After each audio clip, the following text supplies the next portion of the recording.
Muy buenos días.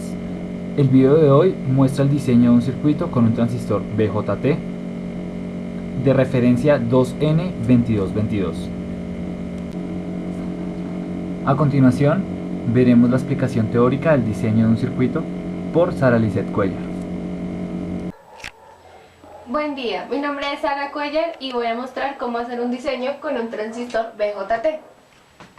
La topología del circuito que vamos a utilizar es esta, con una fuente de corriente alterna de 3 voltios a 1 kHz y una fuente de DC de 10 voltios, una resistencia de base que va a ser un potenciómetro y la resistencia de colector. Bueno, el beta de nuestro transistor va a ser de 160 y el QDC pues ya sabemos que para que el transistor esté en región activa, entonces tiene que tener QDC de 0.5. Entonces, la malla de entrada, ¿qué va a ser esto? 3 voltios es igual al voltaje que hay en la resistencia de base más el voltaje base emisor. Sabemos que de la base del emisor hay un diodo y como el transistor está en región activa, entonces el diodo está conduciendo y el voltaje que hay acá es 0.7. Entonces, ¿qué sabemos? Sabemos que el voltaje en la resistencia de base va a ser de 2.3 voltios. En la malla de salida, 10 voltios es igual al voltaje que hay en la resistencia de colector más el voltaje del colector al emisor. Sabemos que el QDC es de 0.5. ¿Eso qué quiere decir? Que el voltaje del colector al emisor sobre el voltaje de esta fuente va a ser igual a 0.5.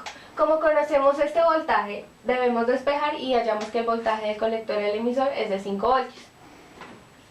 Reemplazando acá, obtenemos que el voltaje en la resistencia de colector es de 5 voltios. Teniendo estas dos ecuaciones, asumimos la resistencia de base de 10.6 kiloohmios, ya que es el valor comercial que tenemos del potenciómetro. Por ley de Ohm sabemos que la corriente de base es 216 microamperios. Sabemos que la corriente del colector es igual al producto entre beta y la corriente de base. Entonces, reemplazando con los datos que tenemos, obtenemos que la corriente del colector es de 34.56 miliamperios. Entonces, ya con este valor de corriente y con este valor de voltaje, pues por ley de Ohm hallamos la resistencia, que en este caso es de 104.6 ohmios. Y utilizaremos pues el valor comercial, que es de 100 ohmios para el montaje en la protoboard.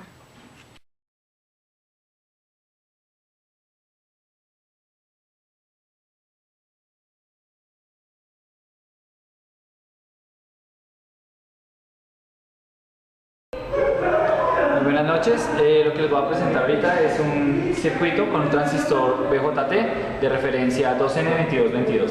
Entonces lo que vemos es que este circuito trabajaremos con una señal de 1K, una fuente DC de 10 voltios y ubicando los canales en la posición de la resistencia colector y otro en el emisor, obtenemos la curva característica del diodo, que es lo que vemos en la función XY del osciloscopio.